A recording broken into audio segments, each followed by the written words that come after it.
Ketika semua orang berterima kasih kepada Lu Yun hanya berkata dengan ringan, semuanya, tolong ambil kembali semua barangmu. Tidak perlu melakukan ini.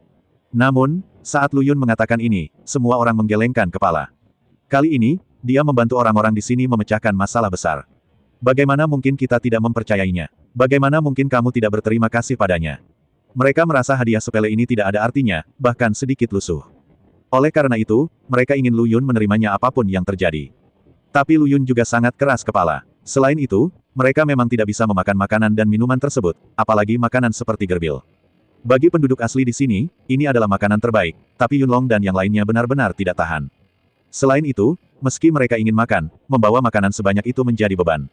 Setelah berpikir panjang, Lu Yun membuat kompromi.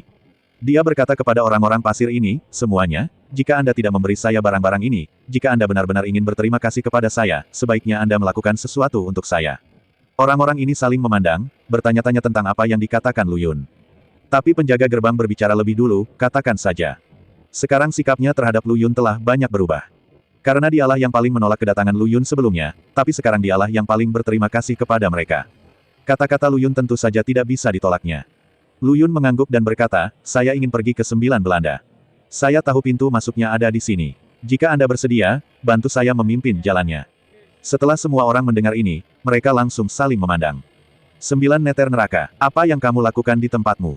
Tempat itu sangat kejam. Semua orang membicarakannya, tapi Lu Yun melambaikan tangannya.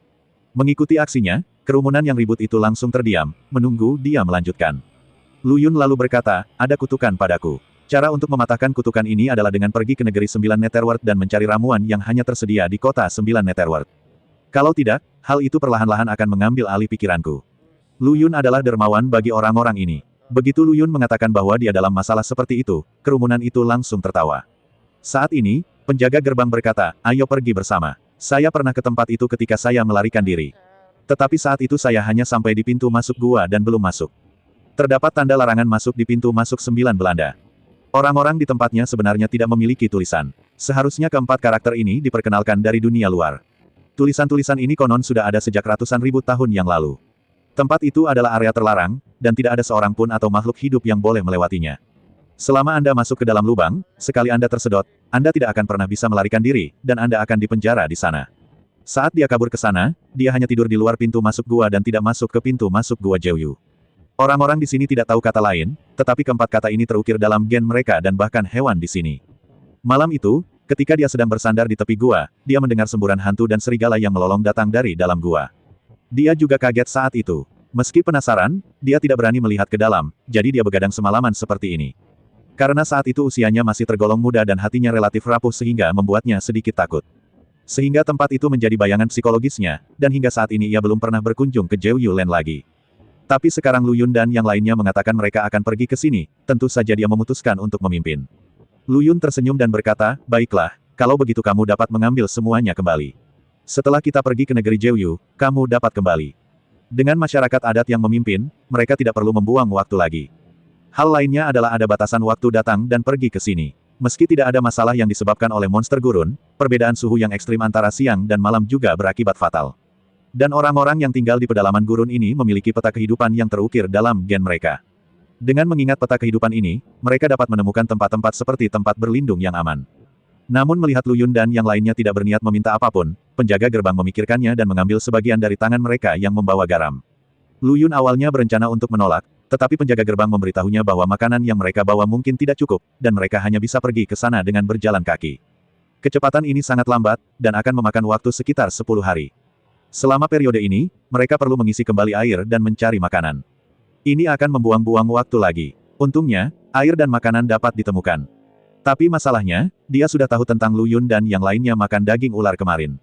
Mereka tidak tahan dengan baunya. Jika tidak ada garam, mereka mungkin akan kelaparan dalam beberapa hari ke depan. Saya khawatir tubuh saya tidak akan mampu menanggungnya sebelum saya mencapai 9 Belanda. Maka dia memutuskan untuk membawa garam, yang bisa digunakan sebagai bumbu bila diperlukan. Setelah mempersiapkan barang-barangnya, mereka segera berangkat ke 9 Belanda. Iklim gurun sangat kering, dan pasirnya sangat aneh. Suhu permukaan bisa mencapai lebih dari 80 derajat pada siang hari, namun pada malam hari, suhu dapat dengan cepat berlalu dan mencapai sekitar 50 derajat di bawah nol. Di benua utara, tempat dengan perbedaan suhu yang sangat besar, berbahaya jika tidak memiliki tempat berlindung yang sesuai. Untungnya, penjaga gerbang sangat familiar dengan tempat ini. Sebelum tengah hari dan dini hari, dia selalu bisa menemukan tempat untuk bersembunyi dari terik matahari atau suhu dingin yang ekstrim. Dia juga bisa mengetahui perubahan di langit sebelum badai datang. Tidak hanya itu, ada peta hidup di benak penjaga gerbang, dan permukaan gurun yang gundul tidak mempengaruhi kemampuannya untuk bepergian ke sini. Mata Peng Dong membelalak. Menurutnya, di sini tidak ada perbedaan, dimanapun sama. Dia tidak tahu bagaimana penjaga gerbang membedakan jalan di gurun pasir. Jadi dia bertanya kepada penjaga gerbang dengan rasa ingin tahu. Penjaga gerbang memberitahunya bahwa orang-orang yang tinggal di gurun memiliki kemampuan khusus. Mereka tidak akan pernah bisa melupakan medan gurun hanya dengan sekali pandang. Dimanapun ada Haloksilon Amodendron dan di mana ada Populus Eufratica, oasisnya bisa disimpulkan hanya dengan melihat medan di sini. Inilah hukum abadi kehidupan mereka di tanah air ini. Lu Yun sangat familiar dengan hal semacam ini. Melihat Peng Dong bertanya, dia hanya tersenyum tipis. Yang paling dia khawatirkan sekarang adalah seberapa jauh dia dari Zhou Yulen. Jadi dia bertanya kepada penjaga gerbang, berapa lama lagi kita harus pergi? Penjaga gerbang berkata, kami akan tiba hari ini. Saat matahari terbenam akan terbenam. Lu Yun dan yang lainnya akhirnya mengikuti penjaga gerbang ke pintu masuk gua yang dalam. Ini adalah negeri Zhou. Penjaga gerbang melangkah maju dan menyingkirkan rumput liar dan batu yang menghalangi pintu masuk gua. Dermawan, harap berhati-hati. 9 Belanda ini adalah tempat paling aneh di seluruh benua. Banyak biksu menghilang tanpa jejak setelah masuk. Saat membersihkan pintu masuk Zhou, penjaga gerbang mengirimkan pengingat yang baik kepada Lu Yun dan yang lainnya. Peng Dong dan yang lainnya saling memandang dan berbicara dengan rasa ingin tahu. Aneh, apa yang aneh? Penjaga gerbang melihat ekspresi bingung semua orang dan tiba-tiba menamparkan kepalanya. Lihat aku tidak menjelaskannya dengan jelas kepada dermawanku. Orang luar tidak tahu bahwa hukum ruang angkasa ada di mana-mana di negeri Zhou ini. Jika tidak hati-hati, akan menimbulkan kerusuhan hukum. Mulai dari diangkut secara acak ke tempat tertentu, hingga yang lebih parah, tubuh dan jiwa terhapus oleh ruang dan tidak ada lagi di dunia. Terjadi keheningan beberapa saat, mata Peng Dong, Long Tiantian dan yang lainnya bergerak sedikit. Meskipun kutukan pada Lu Yun sulit untuk diatasi, dengan kekuatan burung dapeng dan klan manusia naga, sebagian besar kutukan itu bisa dihilangkan, sisa nafas kutukan bisa dihilangkan dengan budidaya dan waktu. Itu bisa dihapus secara perlahan. Peng Dong hendak berbicara untuk menghalangi Lu Yun.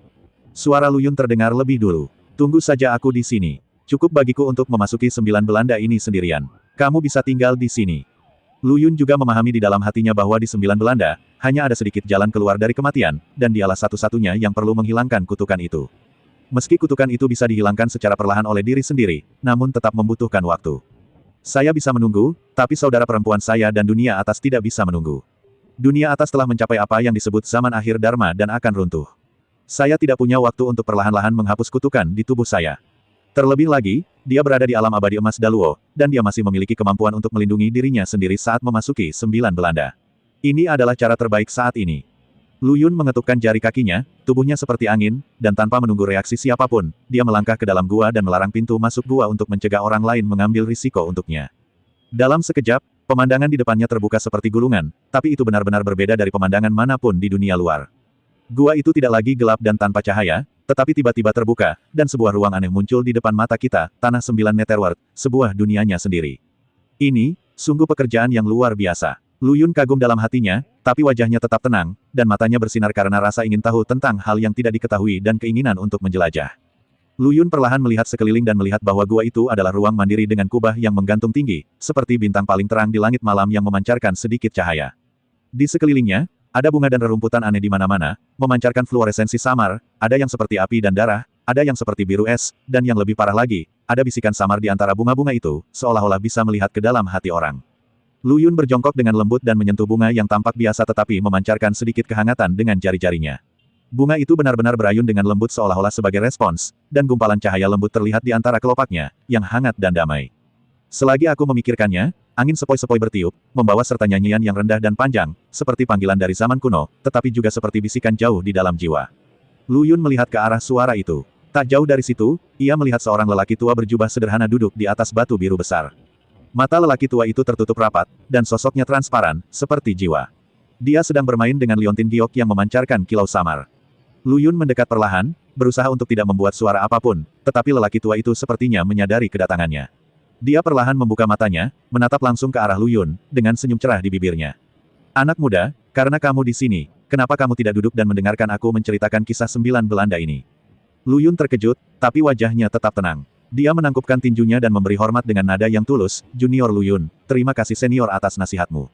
Orang tua itu mengangguk sedikit dan memberi isyarat agar Lu Yun duduk. Lu Yun duduk bersila seperti yang diperintahkan, dan suara lelaki tua itu terdengar pelan, seolah dia telah melakukan perjalanan melalui ruang dan waktu. Orang tua itu tersenyum tipis, tapi ada sedikit ketidakberdayaan dan perubahan dalam senyumannya. Dia menggelengkan kepalanya perlahan, "Kamu bukan dari Pulau Kosong, Nak." Begitu kata-kata ini keluar, Lu Yun tiba-tiba terkejut, alisnya berubah menjadi karakter, cuan, dan dia menatap tajam ke arah lelaki tua itu, seolah mempertanyakan kebenaran yang tiba-tiba ini. Dia berpikir dalam hati, sejak dia melangkah ke dunia rahasia Pulau Langit, semua yang dia lihat dan dengar menunjuk ke benua nyata yang luas ini. Bagaimana mungkin ada orang yang tahu nama Pulau Langit? Lu Yun menatap lelaki tua itu, dengan sedikit rasa ingin tahu dan kebingungan muncul di matanya. Dia mencondongkan tubuh ke depan, tanpa sadar menggosok lututnya dengan jari, dan bertanya dengan lembut. "Senior, sepertinya kamu tahu banyak tentang aku. Apakah identitasmu memiliki hubungan yang tidak biasa dengan Pulau Kosong ini?" Saat dia berbicara, Lu Yun mencoba menangkap petunjuk dari ekspresi lelaki tua itu. Orang tua itu melihat keraguan di hati Lu Yun dan perlahan menutup matanya, seolah mengenang kenangan yang jauh. "Aku hanyalah roh dari Pulau Kosong ini. Kamu terkejut, aku mengerti. Lagi pula, semua yang ada di sini terlalu nyata bagimu. Tapi kamu tidak memiliki aura Pulau Kosong. Itu unik bagi orang yang tinggal di negeri ilusi ini. Tandai." Lu Yun mengerutkan kening lebih erat dan bertanya, "Nafas pulau udara. Apa artinya ini?" Jelas ada kebingungan dalam kata-kata Lu Yun, dan pada saat yang sama, tubuhnya mencondongkan tubuh ke depan tanpa sadar, ingin sekali mendapatkan jawaban. Orang tua itu membuka matanya, dengan sedikit kesedihan di matanya. "Apakah menurutmu segala sesuatu di Pulau Langit itu nyata? Ini hanyalah sebuah pecahan dari sebuah benua, mengambang di kehampaan yang tak berujung, membawa obsesi dan fantasi dari jiwa yang tak terhitung jumlahnya. Gunung ini, air ini, dan bahkan tanah di bawah kaki kita hanyalah kondensasi dan transformasi kekuatan jiwa." Mendengar ini, wajah Lu Yun dipenuhi rasa tidak percaya. Dia melihat sekeliling, dan pemandangan yang dulu membuatnya merasa familiar sepertinya tertutup lapisan kabut, menjadi familiar sekaligus asing. Lu Yun berbicara dengan penuh semangat, mengajukan pertanyaan yang bertubi-tubi, "Kalau begitu kita semua hanya hidup di dunia ilusi. Apa yang terjadi di dunia atas? Juga, apa runtuhnya rantai Tao yang kamu bicarakan? Tentang, maksudnya?" Orang tua itu menghela nafas, tubuhnya tampak semakin lemah karena serangkaian masalah ini. "Kamu terlalu banyak bertanya dan punya waktu terlalu sedikit. Sederhananya, dunia atas adalah asal mula kita, dan Pulau Langit bergantung pada semacam hubungan dengan dunia atas untuk mempertahankannya. Tapi sekarang, rantai Tao yang menjaga segalanya secara bertahap jika runtuh, keberadaan Pulau Kosong itu mungkin tidak akan bertahan lama." Lu Yun terdiam beberapa saat, dia berdiri dan berjalan mondar-mandir, tangannya gelisah di pinggangnya, mencoba mencerna informasi yang tiba-tiba dan mengejutkan itu. Jadi, apa yang harus mereka lakukan? Apakah masih ada kesempatan untuk keluar dari sini? Lelaki tua itu menggelengkan kepalanya sedikit, dengan ekspresi lega di wajahnya, meninggalkan, bagi kebanyakan orang, aku khawatir ini sudah terlambat.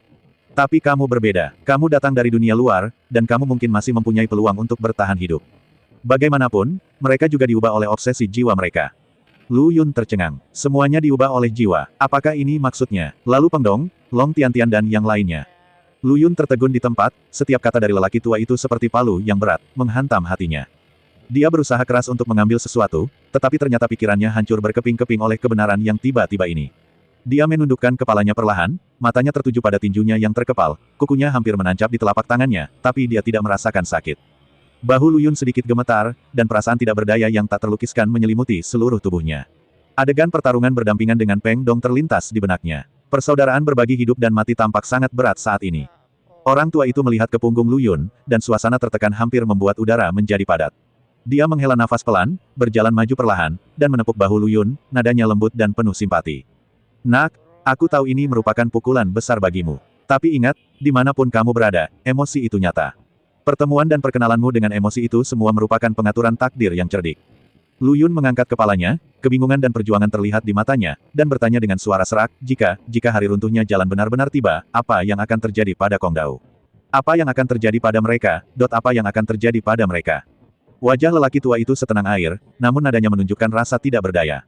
Pulau Langit, mimpi yang dijalin oleh jiwa yang tak terhitung jumlahnya, akan hilang dalam turbulensi ruang angkasa pada saat itu, seperti meteor yang melesat melintasi langit malam, dan akhirnya kembali ke kegelapan tak berujung. Api harapan samar menyala di mata Lu Yun, dan dia bertanya dengan penuh semangat, apakah tidak ada cara lain? Saya Daluo Jinxian, saya." Orang tua itu menyelanya, dengan senyum masam di wajahnya. "Dengan wilayah Daluo Jinxian Anda tentu saja kuat, tetapi Anda bahkan tidak dapat membalikkan malapetaka hukum kiamat di alam atas. Bagaimana Anda bisa menyelamatkan tanah ilusi yang akan segera lenyap ini? Akhir dari alam atas adalah runtuhnya seluruh aturan langit dan bumi. Itu tidak bisa dilawan oleh satu orang." Lu Yun menggelengkan kepalanya dengan enggan dan mengepalkan tangannya, seolah ingin menggenggam erat nasib tidak adil ini di telapak tangannya. Aku tidak percaya akan selalu ada jalan, meski hanya ada secercah harapan. Orang tua itu menghela nafas dan membelai liontin giok itu, sepertinya sedang mengingat masa lalu. Harapan selalu ada, tapi terkadang, menerima kenyataan juga merupakan semacam keberanian. Namun, sebagai orang luar, Anda mungkin benar-benar memiliki misi unik Anda sendiri. Apa yang mengalir di tubuhmu adalah kekuatan dunia nyata. Mungkin inilah sebabnya kamu berbeda. Lu Yun tertegun, matanya menatap bola-balik antara lelaki tua itu dan liontin giok di tangannya, dan gelombang baru muncul di hatinya. Apa misiku?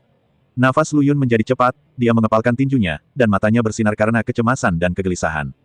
Orang tua itu melihat urgensi di dalam hatinya dan menggelengkan kepalanya perlahan, dengan sedikit belas kasih dan pengertian di matanya. Dia mengangkat tangan lamanya dan menjentikkan ujung jarinya. Lingkaran rune misterius terkondensasi di tangannya dan perlahan menyebar, membentuk layar cahaya, seperti cermin, mencerminkan pemandangan di dunia atas saat ini. Di atas tirai tipis, alam atas yang seharusnya dipenuhi bunga dan aura melimpah kini tampak sunyi dan bobrok. Langit tertutup awan gelap, sesekali terjadi kilat dan guntur, namun tidak terlihat tetesan air hujan yang jatuh. Sebaliknya, angin menderu-deru dan menggulung semburan pasir dan debu.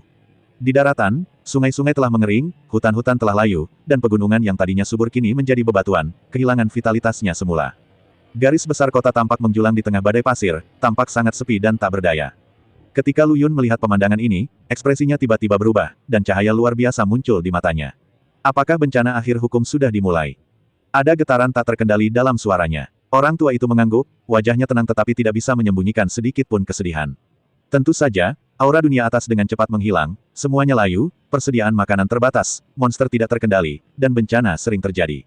Semua ini menandai datangnya zaman berakhirnya hukum. Detak jantung Lu Yun semakin cepat, seolah dia bisa mendengar denyut nadinya sendiri menderu di dadanya. Lalu adikku dan yang lainnya. Sebelum dia selesai berbicara, matanya menunjukkan kekhawatiran dan ketakutan yang tak ada habisnya. Jika kamu kembali sekarang, bisakah kamu mencegah malapetaka di akhir hukum? Suara lelaki tua itu tenang, tapi itu seperti baskom berisi air dingin yang dituangkan ke dalam kegelisahan Lu Yun.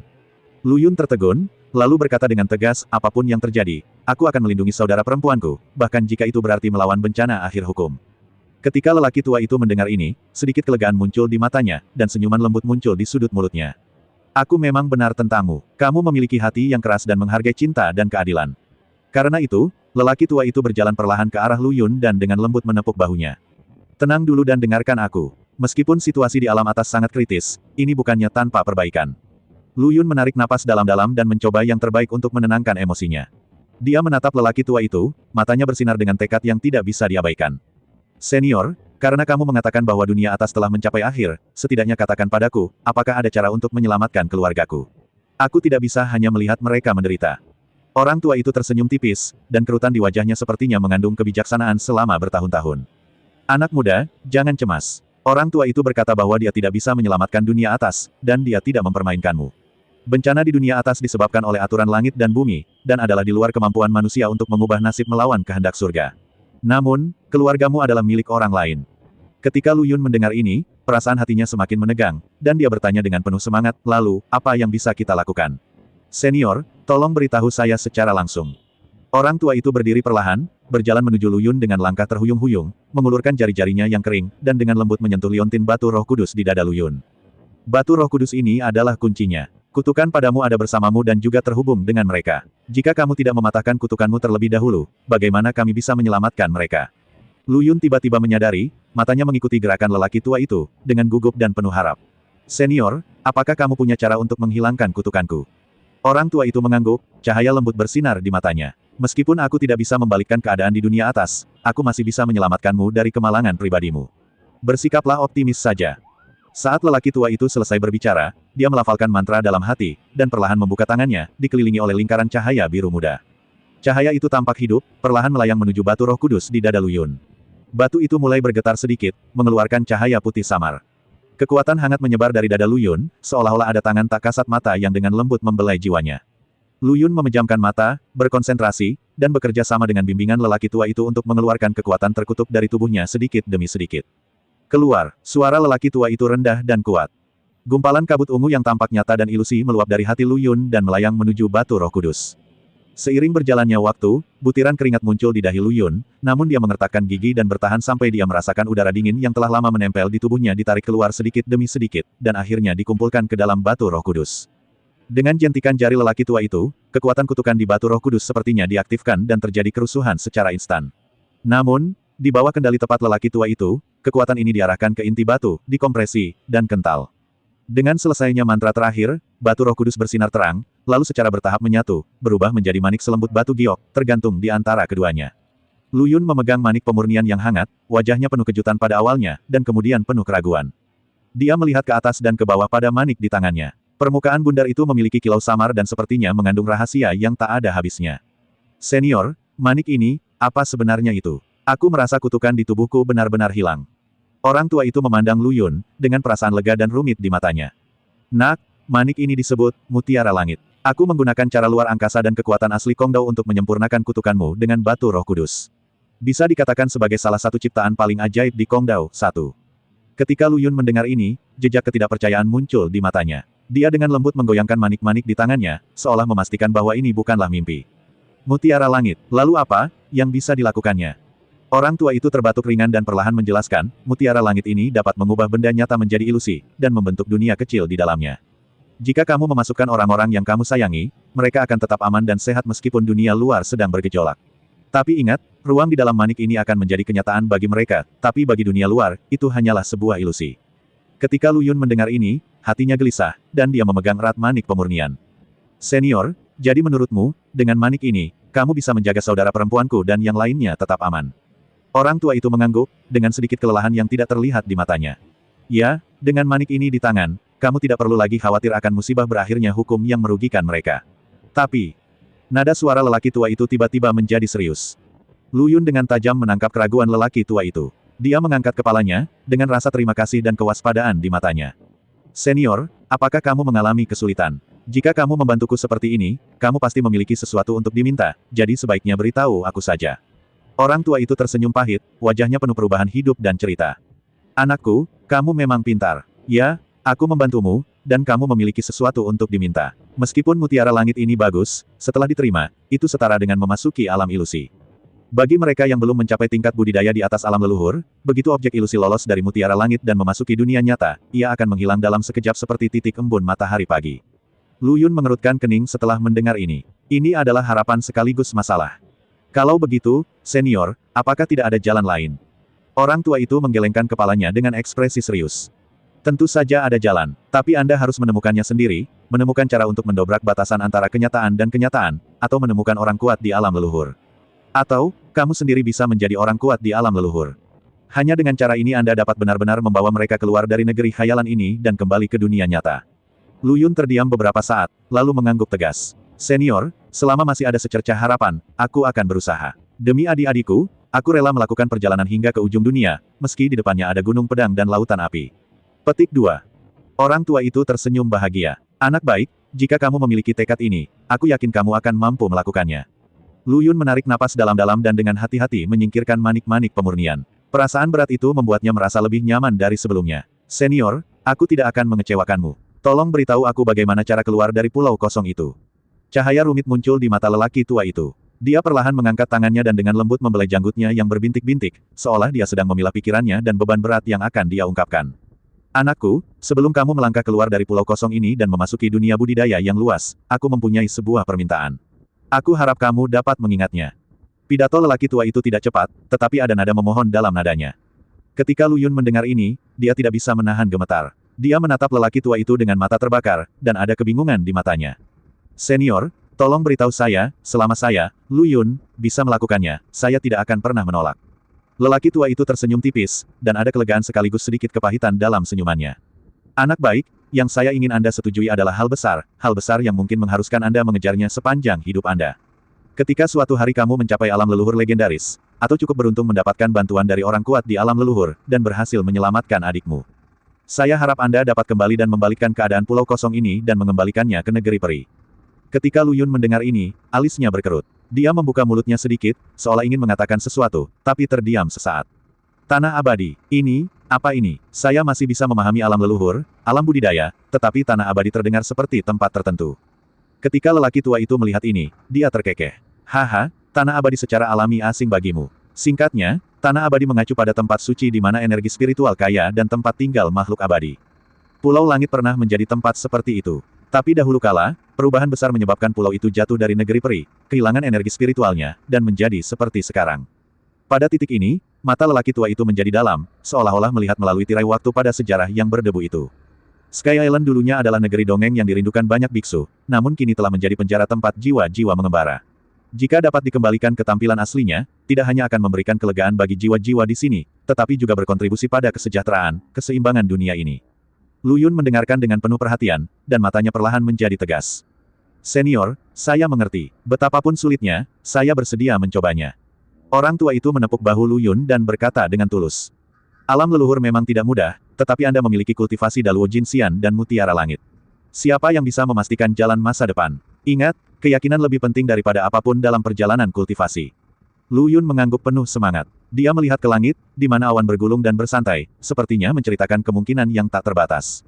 Senior, aku akan mengingatnya. Sekalipun jalan di depan masih panjang, aku akan mencobanya. Untuk jiwa di sini, untuk para suster, dan untuk diriku sendiri. Orang tua itu mengangguk puas. Dia mengeluarkan sebatang bambu sederhana dari lengan bajunya dan menyerahkannya kepada Lu Yun. Ini adalah buku kuno Kong Dao, The Record of Nothingness. Buku ini berisi beberapa pengetahuan kuno dan metode ruang. Semoga bermanfaat bagi Anda. Hanya ketika hukum luar angkasa tercapai, Anda dapat membuka simpul luar angkasa dari sini dan kembali ke batas atas. Tetapi dengan bantuan Kong Pearl, saya pikir Anda akan dapat menyempurnakan hukum ruang angkasa hingga tingkat yang kecil dalam beberapa hari. Lu Yun mengambil potongan bambu itu dengan kedua tangannya dan merasakan sedikit kehangatan yang datang darinya. Senior, ini terlalu berharga. Orang tua itu melambaikan tangannya dan berkata sambil tersenyum, ambillah, anggap saja aku telah berinvestasi padamu terlebih dahulu. Lagi pula, bagaimana kamu bisa keluar jika kamu tidak menguasai hukum ruang angkasa? Lu Yun dengan penuh rasa terima kasih membungkuk hormat kepada lelaki tua itu, lalu duduk bersila, dengan telapak tangan dan telapak kaki menghadap ke atas, dalam postur 5 Ki dan penuh vitalitas. Catatan ketiadaan, melayang di depannya, dan Lu Yun diam-diam memahami jalan ruang. Lu Yun duduk di tengah gua di negeri 9 dunia bawah, dikelilingi oleh cahaya redup yang dipancarkan oleh catatan ketiadaan. Potongan bambu sederhana itu sepertinya membentuk dunianya sendiri, mengisolasinya dari dunia luar. Matanya sedikit tertutup, setenang kolam kuno, dan pikirannya sepenuhnya tenggelam dalam prinsip Dharma yang luas dan tak terbatas. Dengan setiap napas yang diambilnya, energi kuno yang tertidur di 9 Belanda sepertinya terbangun, diam-diam berkumpul ke arahnya, menyehatkan tubuh dan pikirannya, dan membuka jalan bagi kultivasinya. Jalan ruang itu halus, tapi ada di mana-mana. Ini bukan konfrontasi kekuatan, tapi keselarasan niat. Lu Yun berpikir dalam hati. Saat pemahamannya tentang catatan ketiadaan semakin dalam, dia bisa merasakan bahwa fluktuasi di ruang sekitarnya menjadi sangat aktif, seolah meresponsnya dan membimbingnya untuk menjelajah lebih jauh. Setiap kesadaran disertai dengan perubahan halus dalam hukum ruang, seolah-olah dia telah mencapai resonansi yang luar biasa dengan seluruh negeri Jeoyu. Pada saat ini, energi spiritual yang lebih murni dan kuat melonjak dari segala arah dan menyatu ke dalam tubuh Lu Yun. Kekuatan ini tidak hanya mempercepat kemajuannya di ruang angkasa, tetapi juga memelihara hukum-hukum lain di tubuhnya. Apalagi hukum api itu seperti nyala api minyak goreng, langsung panas dan hampir mencapai batas kesempurnaan. Hah, ini, Lu Yun terkejut. Dia dapat dengan jelas merasakan bahwa tingkat kultivasinya sedang mengalami lompatan kualitatif. Aura kuasi suci yang mulai terbentuk samar-samar muncul di tubuhnya, yang merupakan kekuatan yang cukup untuk mengguncang seluruh benua. Pada saat yang sama, di luar negeri Jeoyu, ekspresi Peng Dong, Long Tiantian, dan lainnya berangsur-angsur berubah dari keterkejutan awal menjadi kengerian. Langit yang semula tenang mulai berubah, dan retakan menyebar seperti jaring laba-laba. Retakan di langit sepertinya menandakan datangnya akhir zaman. Apa? Apa yang terjadi? Apakah 9 Belanda akan runtuh? Peng Dong berteriak keras. Dia belum pernah melihat pemandangan yang begitu mengerikan, dan dia merasakan kegelisahan yang kuat di hatinya. Long Tiantian juga tampak panik. Dia melihat sekeliling, mencoba menemukan sedikit stabilitas, tetapi retakan yang terus meluas membuatnya merasa lebih ketakutan dari sebelumnya. Lu Yun, apakah dia akan baik-baik saja? Orang tua itu merasakan gerakan aneh di dunia luar, dan dengan cepat menghentikan meditasinya, membuka matanya, dan mengerutkan kening. Dia segera menjelajahinya, diam-diam mengeluh ada yang tidak beres. Sumber fluktuasi energi yang hebat ini sebenarnya adalah lokasi Lu Yun. Tidak, latihan Lu Yun telah menyebabkan fenomena aneh di dunia. Aura di tubuhnya, telah melampaui Daluo Jinxian dan bergerak menuju alam semi bijaksana. Orang tua itu berbicara dengan sungguh-sungguh, dengan ekspresi gugup yang jarang terlihat di wajahnya. Orang tua itu berdiri di tepi 9 Belanda, melihat pemandangan langit dan bumi yang disebabkan oleh latihan Lu Yun, dengan ekspresi muram di wajahnya. Dia mengatupkan bibirnya erat-erat, dan ada kekhawatiran mendalam yang tersembunyi di matanya, seolah setiap hembusan angin yang lewat bisa menggambarkan jurang luas di dalam hatinya. Orang tua itu bergumam pada dirinya sendiri, suaranya penuh ketidakpercayaan, anak ini tidak pernah berpikir bahwa memahami jalan ruang akan menyebabkan fluktuasi besar dalam tingkat kultivasinya, dan dia akan langsung dipromosikan ke alam semu. Jika energi pulau kosong ini benar-benar menciptakan orang bijak, maka kita mungkin tidak jauh dari bencana. Tangan lelaki tua itu tanpa sadar mengepal, buku-buku jarinya memutih karena pengerahan tenaga yang berlebihan, seolah-olah dia diam-diam mempertanyakan ketidakadilan dunia. Dia mondar-mandir, setiap langkah menginjak tanah kuno dan keras di tanah Jeoyu, mengeluarkan suara yang membosankan, seperti membunyikan bel alarm terakhir. Ketika tuanku dipromosikan saat itu, dia nyaris lolos dan hampir mati di bawah hukum langit dan bumi. Apakah anak ini Lu Yun benar-benar akan melawan surga? Orang tua itu berpikir dalam hati, alisnya berkerut, dan butiran keringat halus muncul di dahinya. Tiba-tiba, dia menyadari bahwa nafas Lu Yun mulai menjadi tidak stabil, seperti ketenangan sebelum badai, yang membuat jantung berdebar-debar. Orang tua itu tiba-tiba berhenti dan berteriak dengan marah. Apa-apaan ini? Dia sudah mencapai titik ini, kenapa tidak ada yang mengajari dia cara maju ke Kuaso Sage dengan lancar? Raungan ini, bercampur dengan kecemasan dan kemarahan, bergema di setiap sudut negeri Jeoyu. Bahkan Peng Dong dan Long Tiantian di kejauhan dikejutkan oleh raungan yang tiba-tiba ini. Jauh di dalam kesadaran Lu Yun, di ruang hampa yang kacau, hukum ruang angkasa berwarna putih keperakan yang awalnya mengelilinginya menghilang dengan tenang seperti air pasang surut. Yang menggantikannya adalah rantai hukum berwarna merah menyala dan mempesona yang menari dengan liar di kehampaan, seperti naga yang tak terkendali, memancarkan panas yang membuat seluruh kesadaran bergetar. Setiap mata rantai dari rantai hukum yang berapi-api ini mengandung energi kekerasan yang tak terukur. Mereka sepertinya telah menemukan jalan keluar dan dengan gila-gilaan mengalir ke tubuh Lu Yun. Dengan masuknya energi, ruang kesadaran Lu Yun sepertinya tersulut, dan cahaya merah menerangi kehampaan di sekitarnya, membawa rasa penindasan yang menyesakkan. Apa? Apa yang terjadi? Suara Lu Yun bergema di ruang kesadaran, dengan sedikit rasa tidak percaya. Dia mencoba mengulurkan tangannya, ingin menyentuh rantai merah gila itu.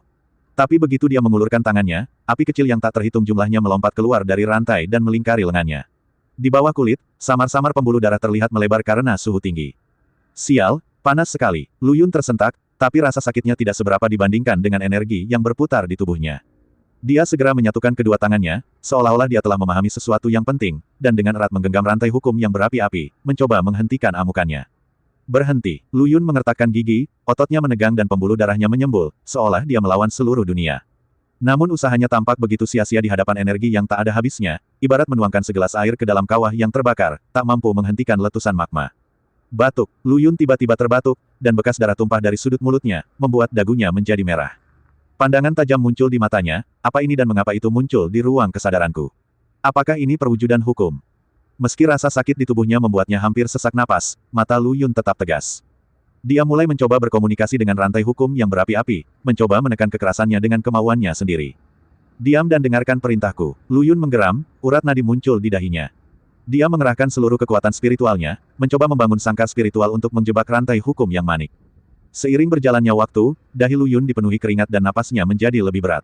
Rantai hukum yang berapi-api sepertinya merasakan kegigihannya. Lambat laun, amplitudo tariannya menurun, dan transmisi energi yang hebat mulai melambat. Sepertinya kamu bisa memahami perkataan orang. Lu Yun mencibir. Meski tubuhnya masih dalam kekacauan, dia telah menemukan cara untuk mengendalikannya. Saat dia hendak mencoba menjinakkan hukum api ini lebih jauh, retakan halus tiba-tiba muncul di sudut ruang sadarnya. Segera setelah itu, retakan itu meluas dengan cepat, seolah-olah merobek tirai ketiadaan, mengungkap dunia baru.